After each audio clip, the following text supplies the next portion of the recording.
If you could go back in time and give advice to your younger self, what would it be about embracing your uniqueness? Let's talk about it.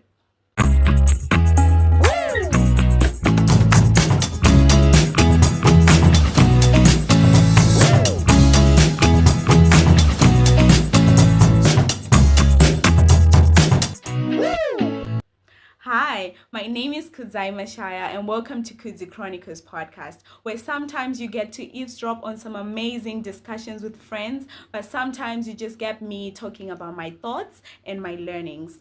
Recently, I learned something that I think is very important, and it got me thinking about embracing my individuality.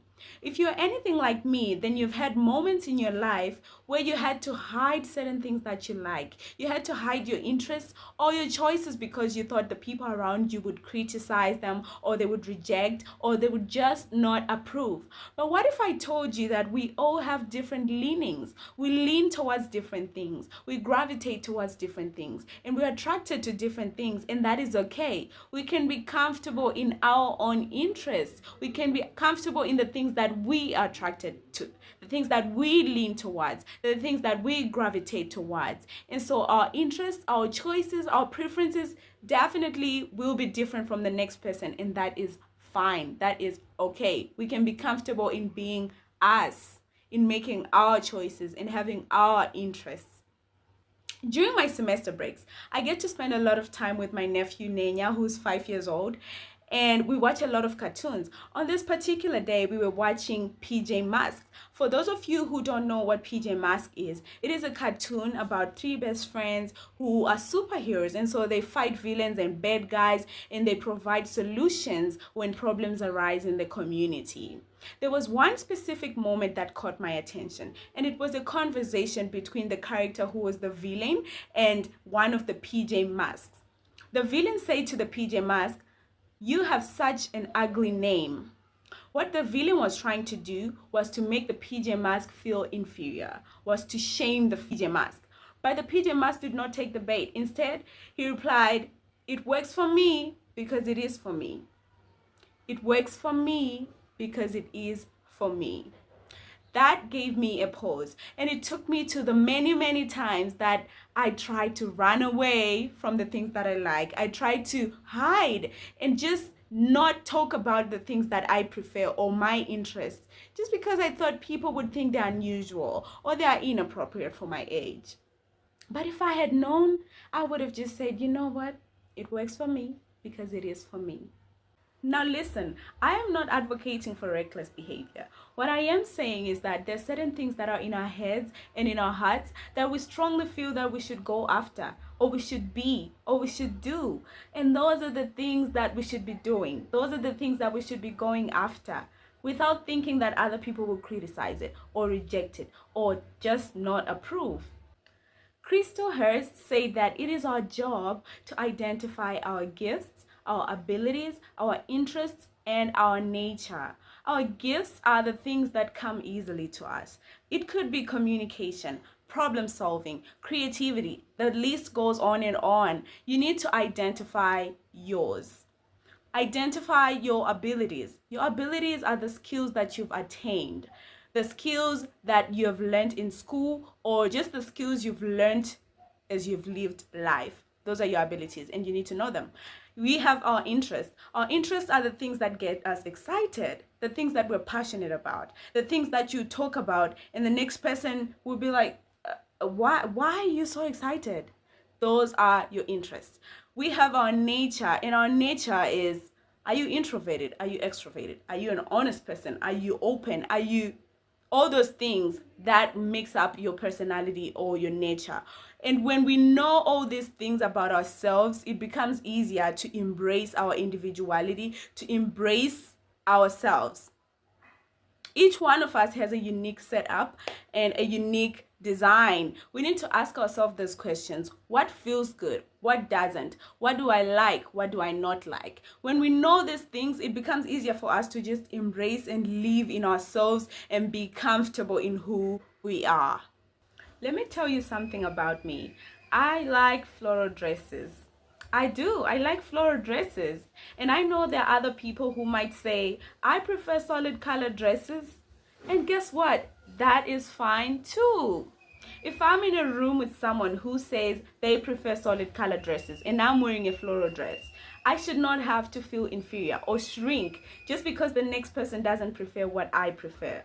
When I was in high school, in my senior years, there was a certain way that my friends used to tie their shoes. And I used to tie my shoes the uncool way because my shoes were a little bigger. And so if I tied it the cool way, then I would be uncomfortable the whole day. And on this one day, one of my classmates noticed that I was tying my shoes the other way, which was the not cool way.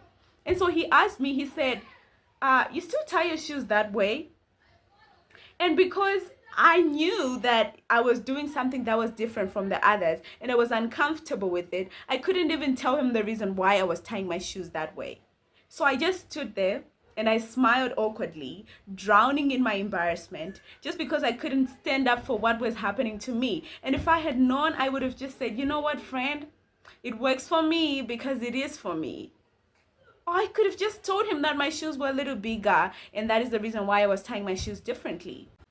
Our individuality is something that is at the core of who we are. And so when we lose it, or when we're not comfortable in our individuality, we lose our uniqueness. We lose our unique perspective and our unique voice. And so it's necessary to embrace your individuality. It's a need. Some of my friends and the people who have seen my handwriting before have said that my handwriting is, well, unpleasant. Do I think they're correct?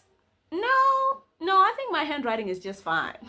But that's not what I want to talk about. What I want to talk about is how I ended up writing this, how I ended up with this big and messy handwriting. When I was in primary school, I used to rank first in my class, and in the next class, there was also another girl who used to rank first. And I was so desperate to stay ahead that I thought maybe if I replicate her or I just copy her handwriting, then I could unlock her secret to success. I don't know what I was thinking.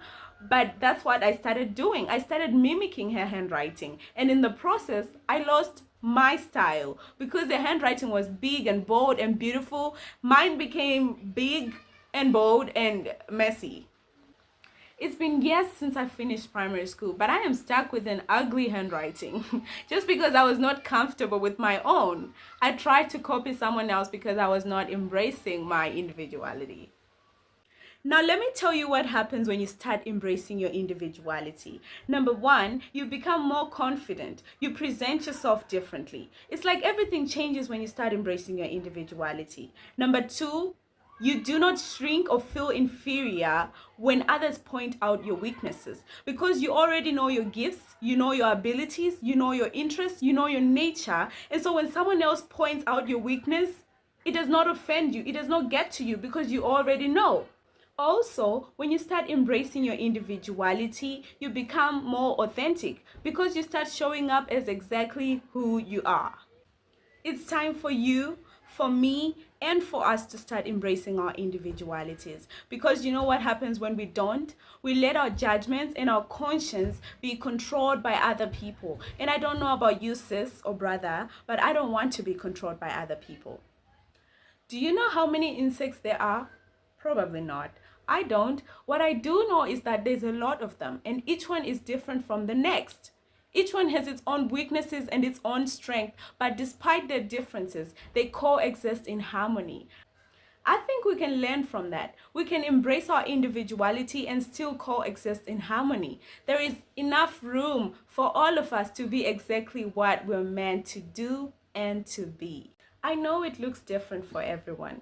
Maybe it's not your floral dresses or your handwriting or the way you tie your shoes. Maybe it's a career path you want to take or something new you want to try, but you're faced with the fear of judgment. Let me ask you this. Will you be happy with yourself if you don't do it? I say do it, because if you don't, you will miss out on what could be, and you will always ask yourself, what could have happened if I had tried? So just try it. We have come to the end of the podcast. Thank you so much for watching. Tell me in the comments, what is something that you're going to start embracing more? What is something that you're going to start letting shine in your life? And what is something that you're going to stop hiding? Share with me in the comments, and thank you so much for watching. Bye.